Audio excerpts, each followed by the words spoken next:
लेके खेलते, गुलाल लेके खेलते, रंग लेके खेलते, गुलाल लेके खेलते, राधा संग होली नंद लाल खेलते, बोलो सारा रारा मदन गोपाल खेलते। जय माँ ललितांबा।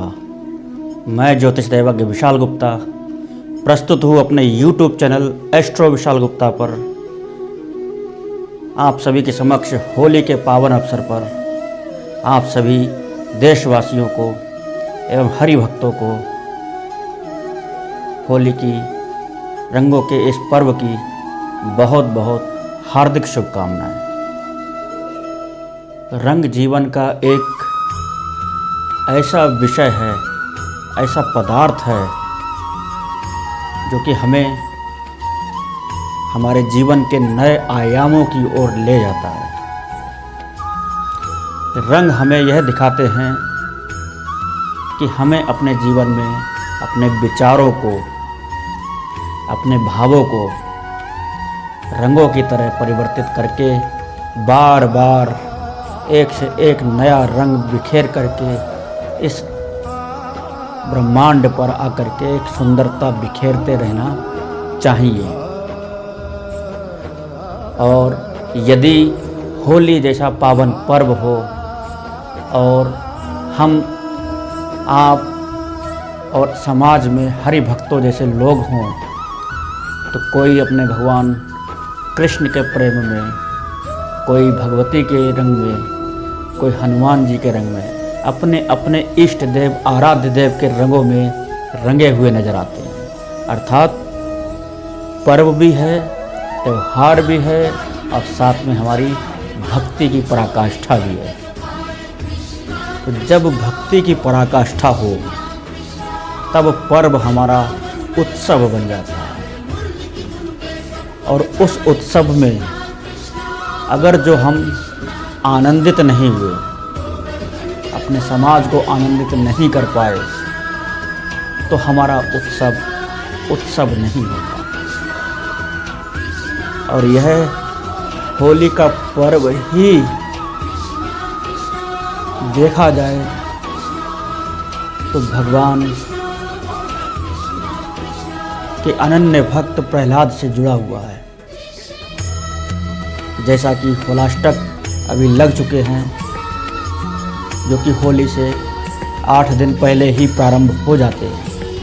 अष्टक का अर्थ है 8 का युग्म, 8 की संख्या,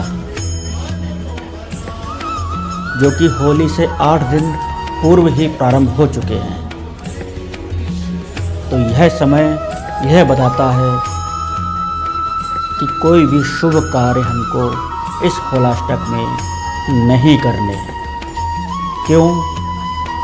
क्योंकि हरि के भक्त, हरि के अनन्य भक्त, बाल भक्त प्रहलाद को उनके पिता हिरण्यकश्यप ने अपने को भगवान मानने के लिए इन 8 दिनों तक वो भयंकर यातनाएं दी, वो भयंकर पीड़ाएं दी, जिनसे ये ब्रह्मांड तो क्या भगवान का हृदय भी आंदोलित हो उठा और उन्हें भगवान नरसिंह का रूप लेकर के पृथ्वी पर अवतरित होना ही पड़ा।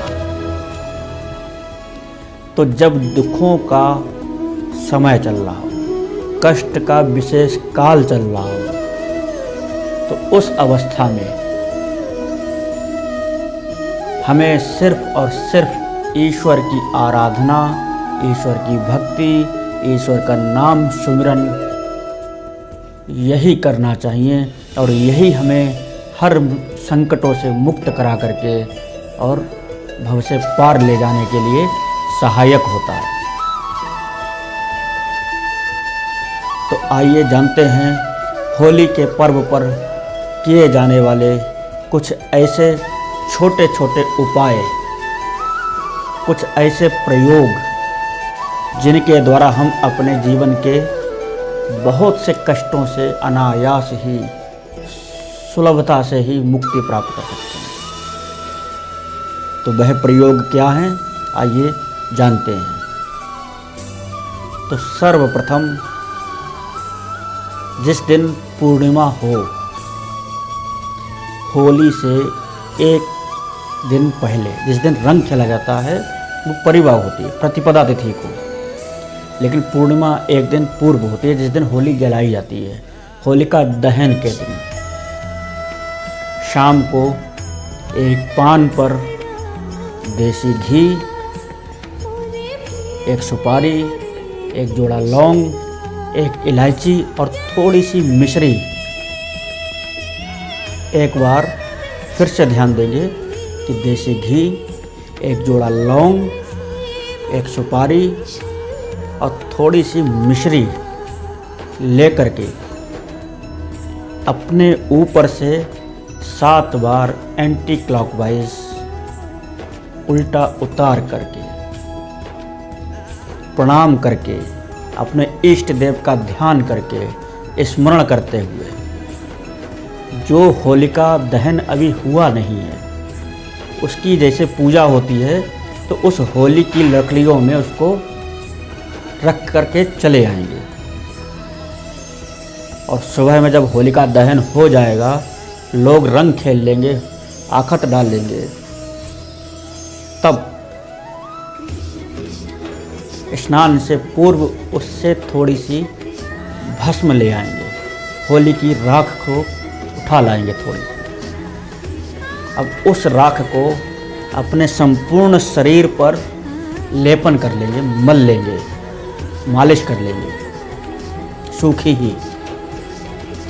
और लगभग 10 मिनट तक, ध्यान रखना है, 10 मिनट तक धूप में अवश्य रहना है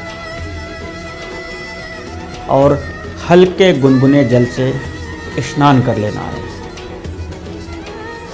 यह प्रयोग आपको नवग्रहों की पीड़ाओं से सहजता में ही मुक्ति दिला करके आपके जीवन को सरल, सुलभ और सहज बना देगा। तो इस प्रयोग को सभी व्यक्ति कर सकते हैं। जितने व्यक्तियों के लिए करना हो उतने ही पानों की संख्या होगी। एक उपाय और, यह उपाय राहु की पीड़ा से मुक्ति के लिए तंत्र मंत्र, जादू टोना, तांत्रिक अभिचारिक क्रियाओं का किसी के ऊपर प्रभाव होना, उसको नष्ट करने के लिए एक सेब लेकर के उस सेब में अपनी उम्र की संख्या के बराबर, जैसे यदि आपकी उम्र 30 वर्ष और 1 महीना हो चुकी है, तब आपको 31 जोड़े अर्थात 62 लौंगे लेकर के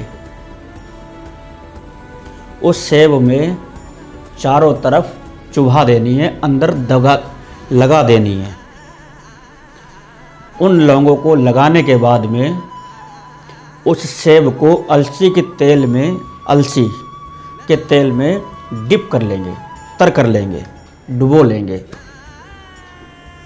और उस सेब को अपने ऊपर से एंटी क्लॉकवाइज उतार करके पूर्णिमा की रात्रि में होलिका में समर्पित कर देंगे। और जब होलिका दहन हो जाएगा, समझ लेना कि आपके ऊपर से उन अभिचारिक क्रियाओं का असर पूर्णतः समाप्त हो जाएगा। तो ये सहज में ही अपने आप में एक अनुभूत प्रयोग है, सिद्ध प्रयोग है। और होली को विशेष वरदान प्राप्त है कि यदि कोई इसमें अविचार कर्म कर दे तो उसका कोई काट नहीं, और यदि कोई अविचार कर्म का उपचार कर ले तो उसके लिए इससे सहज कोई उपचार नहीं। तो यह रात्रि अपने आप में पूर्णिमा है, पूर्णतः प्रदान करने वाली है। तो आइए हम सब सामाजिक तत्व होने के नाते समाज के लाभ के लिए इन सब प्रयोगों को अवश्य करेंगे, लेकिन किसी के अहित की भावना हमारे मन में, हमारे हृदय में आनी भी नहीं चाहिए, क्योंकि परहित सरस धर्म नहीं पाई। तो बिना दूसरे के लाभ से हमारा लाभ संभव ही नहीं है। जय मां ललितांबा।